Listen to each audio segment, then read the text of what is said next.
Crawley's century guides Kent to victory. 13 wickets fell on day 2 at Canterbury as Lewis McManus and Tom Scriven led a Hampshire fight-back in an unbroken stand of 85 against Kent.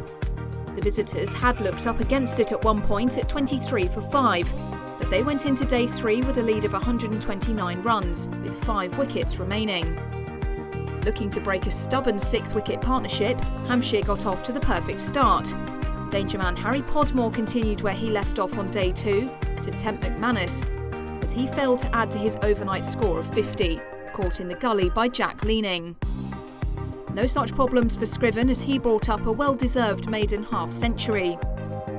But Podmore's tail was up, and in his very next over he had his fifer.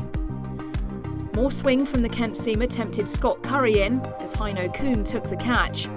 Podmore now 5 for 35, with Hampshire's lead now at 141 with 3 wickets in hand.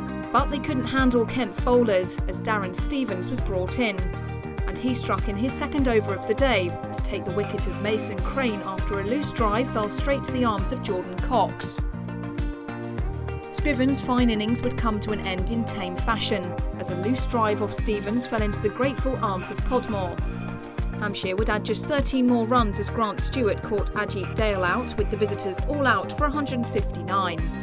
That was almost single-handedly down to their middle-order partnership between Scriven and McManus, with Podmore the pick of the Kent bowlers with a 5-wicket haul, Stevens falling narrowly short of replicating his fifer in the first innings.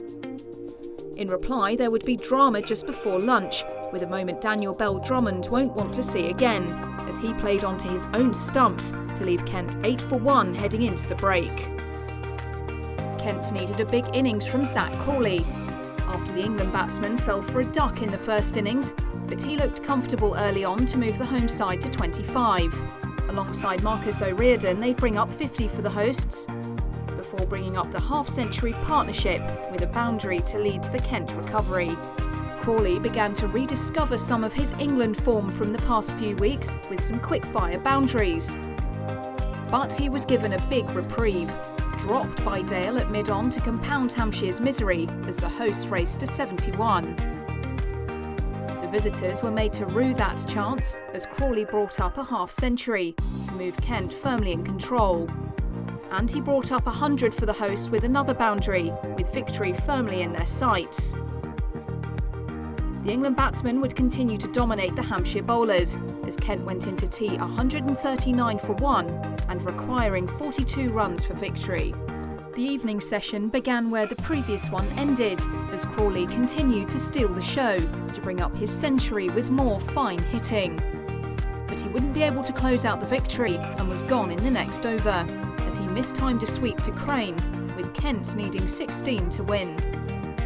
Having in large part played a supporting role to Crawley's innings, O'Riordan would mark his one with a well-deserved maiden first-class 50.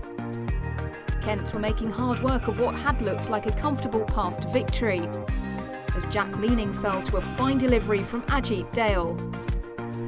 It merely prolonged the inevitable though, as Kuhn came to the crease and closed out victory with a maximum to round off a 7-wicket victory at Canterbury, chasing down 181 in comfortable fashion thanks in large part to Crawley. The third victory of the tournament rounds off a solid Bob Willis Trophy campaign for Kent, who finished second in the South Group, not enough to reach the final at Lord's.